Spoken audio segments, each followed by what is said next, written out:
42 millimeters. That's how far the marking on Lewis Hamilton's rear tire appeared to rotate before the lights went out at Silverstone. Most fans never even knew a number that small could end a race weekend. Ferrari's own telemetry didn't either. It registered no meaningful forward motion at all. But the stewards weren't looking at telemetry. They were looking at rubber, a fractional rotation in the yellow Pirelli lettering, caught by a single camera angle in the instant before the race began. It's less than the width of your palm. And here's the part that should unsettle you. If a system built for split-second precision can be wrong about something this small, what else has it gotten wrong without anyone noticing?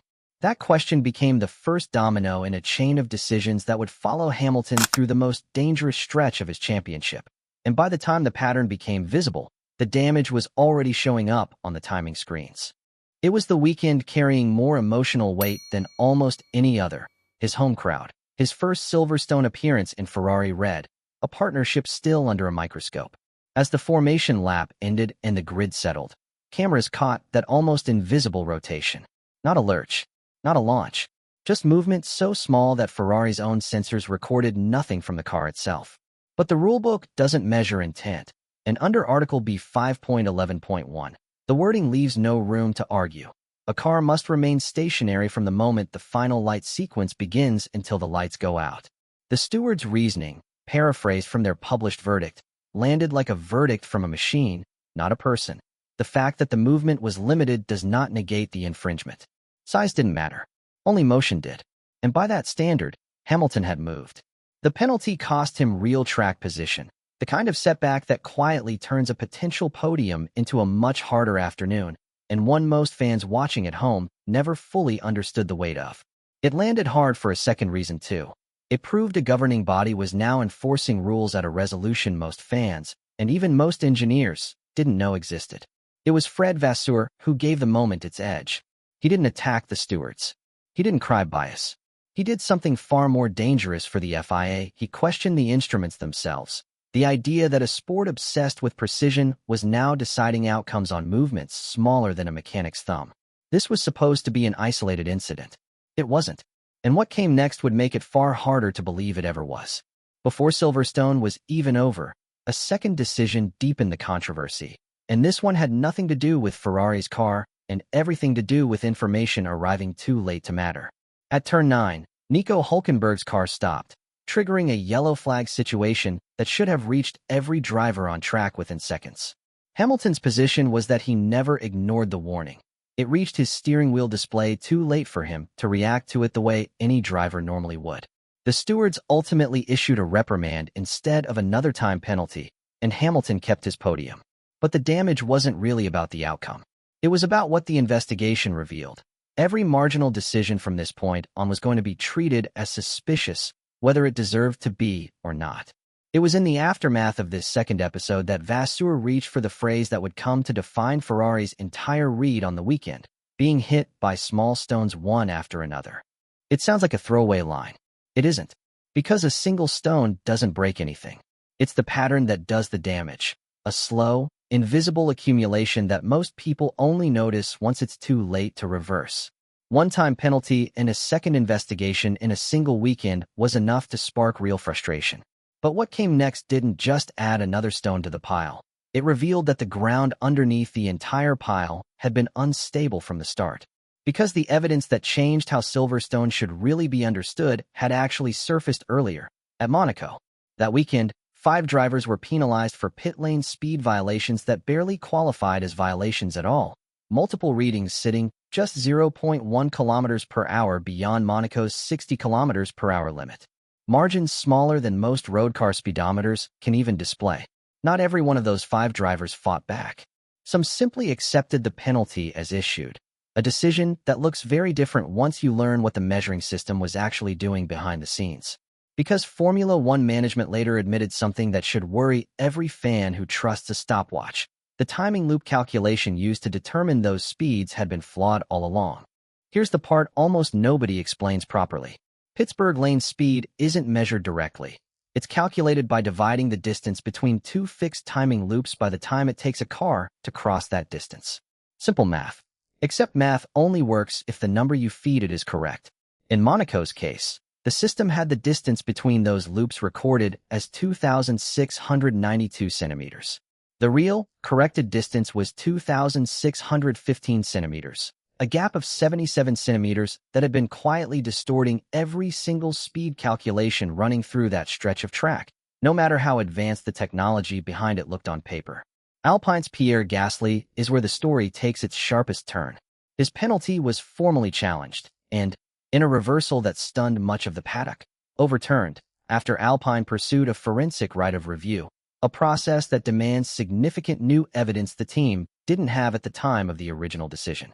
Alpine met that bar by physically remeasuring the pit lane with a trundle wheel and cross-checking it against Gasly's own telemetry, producing corrected readings of roughly 58.7 to 58.8 kilometers per hour against the 60 kilometers per hour limit. The system had been proven wrong. The penalty vanished. So here's the question that should be bothering you right now. If the measurement was wrong for Gasly, it was wrong for everyone caught by the same broken loop that weekend.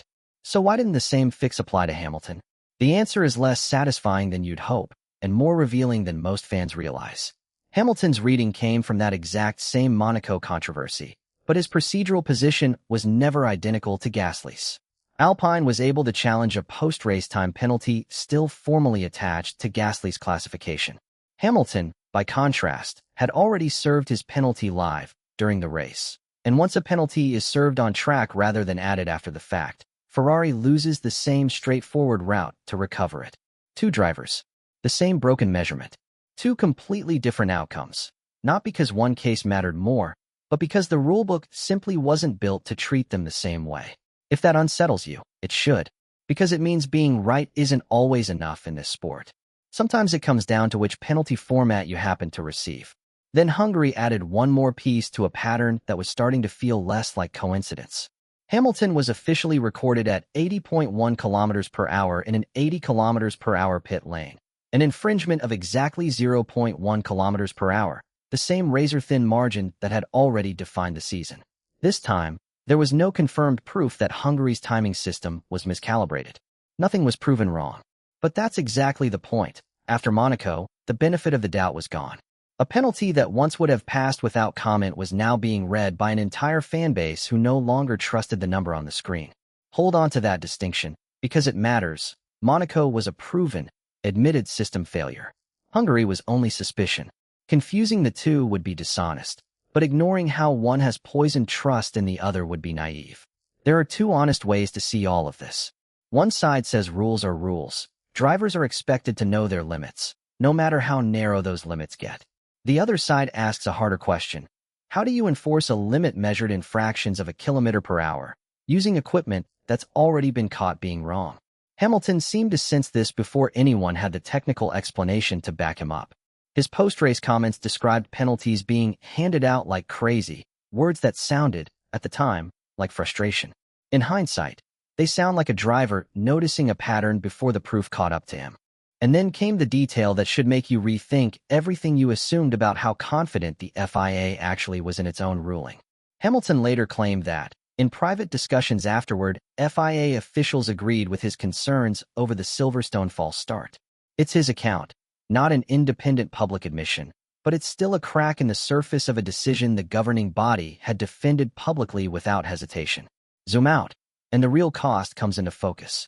Hamilton now trails Antonelli in the championship, and while no single penalty created that gap alone, the accumulation across Silverstone, Hungary, and Monaco has complicated his campaign in ways that are hard to separate from the standings. This is the small stones idea, made literal, a grid drop here, a time penalty there, nothing that breaks a season on its own, but everything that shapes one when stacked together. In a title fight this tight, losing track position doesn't just cost points on the day. It costs the position needed to attack for points at every race that follows, which means a handful of centimeters and a fraction of a kilometer per hour can quietly echo for months without anyone tracing it back to where it started. The stakes reach far beyond one driver. There's Hamilton's pursuit of an 8th world title, the one that would make him the most decorated driver the sport has ever produced. There's Ferrari's credibility as a team now willing to publicly challenge the body that governs the sport, rather than absorb the penalty and stay quiet. And there's the FIA's own reputation on the line. its ability to convince every garage on the grid that its enforcement is consistent, no matter whose name is on the car. So what actually happens next? A real fix would have to go far beyond quietly repairing Monaco's pit lane. It would mean auditing timing infrastructure at every circuit on the calendar, not just the one where the error became public, physically re-verifying loop distances instead of trusting old survey data, and checking that against every track resurfaced or modified since its loops were last calibrated. It would mean answering, clearly, how physical changes to a track are supposed to be reflected in the calibration of the systems measuring it. And it would mean confronting the question nobody at the FIA seems eager to answer publicly. If Gasly deserved a reversal, do the other drivers caught by the same broken measurement deserve one too? Even the ones who never formally asked? Here's the uncomfortable truth underneath all of it. Overturning a classified race result after the fact is one of the hardest things the FIA can do. Once the post-race documentation window closes, results are treated as final, and reopening old penalties risks unpicking championship points that have already reshaped the standings every other team is racing against. That's very likely why Gasly's case moved quickly through the standard review window, while any equivalent look at Hamilton's Monaco penalty would face a far steeper climb, because his penalty had already been served, live, on track, where there's no clean way to give the time back. This is the real, final call hanging over the sport right now.